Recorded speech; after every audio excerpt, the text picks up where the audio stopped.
நிரூபித்து காட்டியவர் புத்தர். அந்த புத்த மகானை பத்தி தான் நாம இந்த கதையில பார்க்க போறோம்.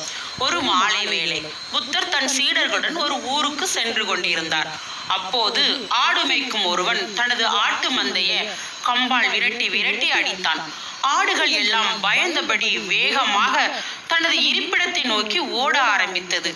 அந்த ஆட்டு மந்தையை சேர்ந்த ஒரு குட்டி ஆட்டுக்கு காலில் அடிபட்டு இரத்தம் வந்து கொண்டிருந்தது. அந்த ஆட்டுக்குட்டியால் வேகமாக ஓட முடியவில்லை. மற்ற ஆடுகளின் அடைக்கு அதால் ஈடு கொடுத்து ஓட முடியவில்லை.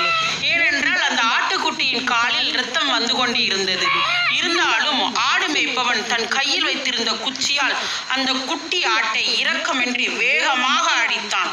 ஒருபுறம் காலில் இரத்தம் கசிந்து கொண்டிருக்கிறது, மறுபுறம் கம்பால் ஆடு மேய்ப்பவன் அடிக்கின்ற அடி. ஆட்டுக்குட்டியானது வேதனையில் கத்த ஆரம்பித்தது. அந்த ஆட்டுக்குட்டி அலறிய சத்தம் அந்த ஊர் வழியாக சென்று புத்தரின் காலில் விழுந்தது.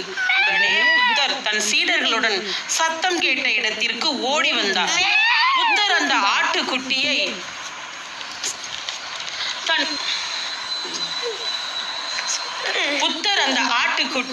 தன் கையில் ஏந்தி அதன் காயத்திற்கு மருந்திட்டு ஒரு துணியால் கட்டினார். பிறகு அந்த ஆட்டுக்குட்டியை மேய்ப்பவரிடம் கொடுத்தார். பின்னர் அவர் அந்த மேய்ப்பவனிடம் கூறினார், 1000 ஆண்டுகள் தவம் செய்வதை காட்டிலும் ஒரு எளிய உயிர்களுக்கு ஏற்படும் இன்னலை போக்குவது உலகத்திலேயே மிக சிறந்தது என்றார். யாராவது ஒருவர் துன்பப்பட்டுக்கிட்டு இருக்கும்போது நாம் அவர்களுக்கு உதவாவிட்டாலும் பரவாயில்லை, அவரை துன்புறுத்த கூடாது. என்ன குழந்தைகளா, அந்த கதை பிடிச்சிருந்தா லைக் பண்ணுங்க, ஷேர் பண்ணுங்க, சப்ஸ்கிரைப் பண்ணுங்க. மீண்டும் வேறொரு கதையோடு